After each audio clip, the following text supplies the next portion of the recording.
Last working day में एक news ने अंबुजा सीमेंट में काफ़ी तेज़ी ला दी। जैसे ही इस खबर का ऐलान हुआ कि 6.5 बिलियन डॉलर में अंबुजा सीमेंट और एसीसी का अधिग्रहण पूरा कर लिया गया है अडानी ग्रुप द्वारा, और अडानी ग्रुप ने जिस तरह से योजना बनाई है कि इसका जो प्रॉफिट है उसको डबल कर दिया जाए आने वाले कुछ सालों में, और जिससे सीमेंट सेक्टर की डिमांड काफ़ी ज़्यादा मार्केट में बढ़ जाए। जैसे ही इस कंपनी में इस तरह की न्यूज़ निकल के आई, स्टॉक में काफ़ी ज़्यादा तेज़ी देखने को मिली। लास्ट वर्किंग डे में अंबुजा सीमेंट में करीब 13% से ज़्यादा की ग्रोथ देखने को मिली, वहीं एसीसी सीमेंट में 10% से ज़्यादा की ग्रोथ मिली। दोनों ही शेयरों में ज़बरदस्त उछाल देखने को मिला और एक हफ्ते के अंदर ही दोनों शेयरों ने ज़बरदस्त रिटर्न भी अपने शेयरधारकों को प्रोवाइड किया हुआ है। दोनों ही कंपनियों में काफ़ी ज़्यादा तेज़ी का दौर देखने को मिल रहा है, और जिस तरह से इस कंपनी का फंडामेंटल फिलहाल देखने को मिल रहा है काफ़ी ज़्यादा स्ट्रॉन्ग फंडामेंटल है। इस कंपनी के स्टॉक को बाय करने में, खरीदारी करने में इस समय समझदारी रहेगी, बट वो फैसला आपका लॉन्ग टर्म का होना चाहिए। शॉर्ट टर्म में क्या इस स्टॉक को इस समय लेवल पे पिक किया जा सकता है या नहीं, इसकी भी चर्चा आगे वीडियो में करेंगे। वीडियो में आखिरी तक बने रहिएगा।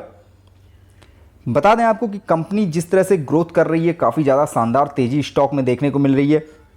अडानी ग्रुप ने जिस तरह से इन दोनों ही कंपनियों का अधिग्रहण किया है, तो इस समय इस कंपनी के अंदर फिलहाल अंबुजा सीमेंट में 63% से ज़्यादा की होल्डिंग हो गई है अडानी ग्रुप की। वहीं 56% से ज़्यादा की ग्रोथ है एसीसी सीमेंट में। जिस तरह से दोनों ही कंपनियों के अंदर ज़बरदस्त तेज़ी का माहौल जारी है, जब से ये खबर निकल के आई है इस स्टॉक में तेज़ी का दौर देखने को मिल रहा है, और आगे भी ये तेज़ी का दौर अभी जारी रहने वाला है। कंपनी ने अपने बाउंड वीक के हाई को भी टच कर लिया है। अंबुजा सीमेंट ने अपने जिस तरह से बाउंड वीक के हाई को टच किया है, ज़बरदस्त रहा है, और इसके जो एनालिसिस द्वारा अब तक के टारगेट्स दिए जा रहे थे वो काफ़ी ज़्यादा शॉर्ट टारगेट थे, करीब 530 रुपये के आसपास के टारगेट दिए जा रहे थे। बट स्टॉक ने जिस तरह से लास्ट वर्किंग डे में ग्रोथ दिखाई थी काफ़ी ज़्यादा शानदार थी। एक खबर के असर ने इस स्टॉक को रॉकेट बना दिया था। लास्ट वर्किंग डे में रेवेन्यू ग्रोथ में भी शानदार तेज़ी देखने को मिली। अगर 3 ईयर के रेवेन्यू को कंपनी के देखेंगे तो करीब 17.43% की तेज़ी के साथ बढ़ रहा था। वहीं 3 साल पहले ये मात्र 3.5% की तेज़ी से रेवेन्यू ग्रोथ देखने को मिल रही थी।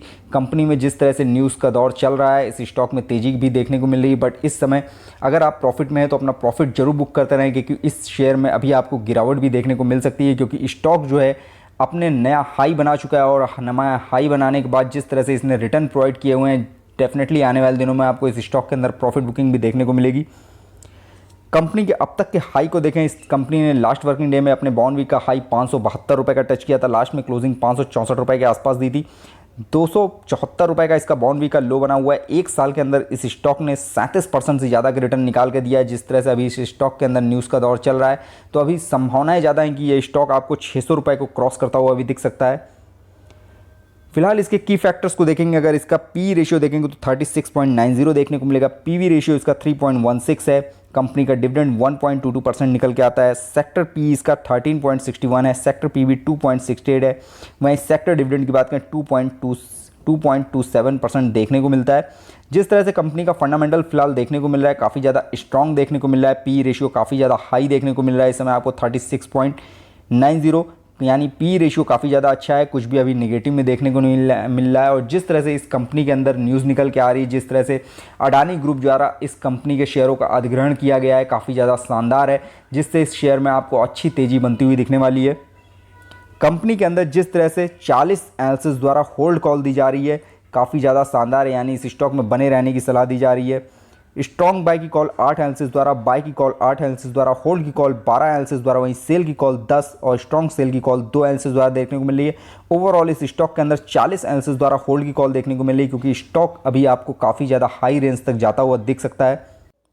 कंपनी के अगर जून क्वार्टर के रिजल्ट को देखेंगे तो रेवेन्यू कंपनी ने 3,993 करोड़ का कमाया था। नेट प्रॉफिट 1,047 करोड़ का निकल के आया था। वहीं अर्निंग पर के शेयर की बात करें 5.28% देखने को मिली थी, यानी 5 रुपये से ज़्यादा अर्निंग पर शेयर थी। रेवेन्यू काफ़ी अच्छा कंपनी ने कमाया था। लास्ट के क्वार्टर से कंपेयर करेंगे तो काफ़ी ज़्यादा शानदार देखने को मिला था।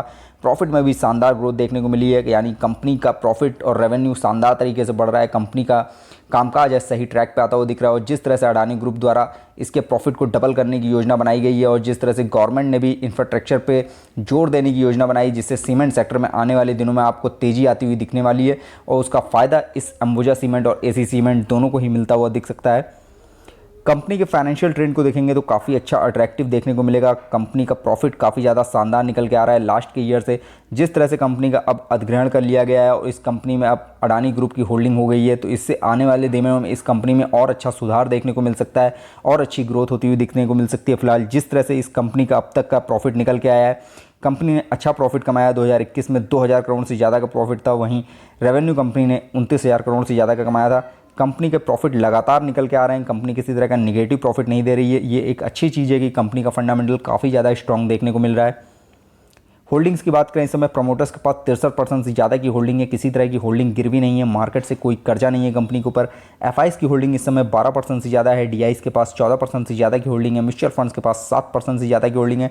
एफआई, डीआईज और म्यूचुअल फंड्स का अभी भी बहुत ही अच्छा निवेश है इस स्टॉक के अंदर। लास्ट के क्वार्टर से थोड़ी होल्डिंग को कम किया है, बट ओवरऑल काफ़ी ज़्यादा शानदार होल्डिंग पैटर्न अभी भी देखने को मिल रहा है। म्यूचुअल फंड्स की बात करें तो इस समय कोटक इक्विटी ने इसके अंदर करीब 269 करोड़ से ज़्यादा का इन्वेस्टमेंट करके रखा है। लास्ट के क्वार्टर से इस क्वार्टर में 241% का चेंज किया, यानी काफ़ी ज़्यादा इन्वेस्ट किया है इस स्टॉक के अंदर। मेरा एसेट लार्ज कैप की बात करें तो उनका निवेश इस स्टॉक के अंदर 401 करोड़ रुपए का है। ये टॉप के म्यूचुअल फंड्स हैं जिनके इतना ज़्यादा निवेश है इस स्टॉक के अंदर। करंट प्राइस को अगर मार्केट वैल्यूएशन के हिसाब से कंपेयर करेंगे तो थोड़ा हाई जाता हुआ दिख रहा है। जिस तरह से इसके टारगेट्स दिए आ रहे थे वो टारगेट्स सारे ही अचीव हो चुके हैं और ये स्टॉक अपने हाई की ओर जाता हुआ बन रहा है। तो इस स्टॉक में अभी आपको थोड़ी सी गिरावट भी देखने को मिलेगी, और जब ये गिरावट में देखने को मिलेगा तो शॉर्ट टर्म के लिए आप इस स्टॉक को पिक कर सकते हैं। लॉन्ग टर्म का भी माइंडसेट है तो भी अभी इस स्टॉक में नया निवेश करने से बचें, क्योंकि स्टॉक में लास्ट वर्किंग डे में काफ़ी ज़्यादा तेज़ी देखने को मिली है।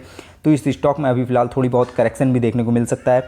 करंट में आरओई को अगर इसके एफडी से कंपेयर करेंगे तो इसका आरओई इस समय अगर निवेश करेंगे तो आरओई इसका ज़्यादा बेहतरीन देखने को नहीं मिलेगा, यानी एफडी का रिटर्न ही इस समय बेहतरीन देखने को मिलेगा। बट कंपनी के अब तक के रिटर्न को अगर आप देखेंगे तो लास्ट वर्किंग डे में इस स्टॉक ने 9% से ज़्यादा की ग्रोथ के साथ क्लोजिंग दी थी। एक महीने में इस स्टॉक ने 34% से ज़्यादा का रिटर्न दिया है। 3 महीने में 58% से ज़्यादा का रिटर्न है। 1 साल में 34% से ज़्यादा का रिटर्न है। 3 साल में 194% का रिटर्न है।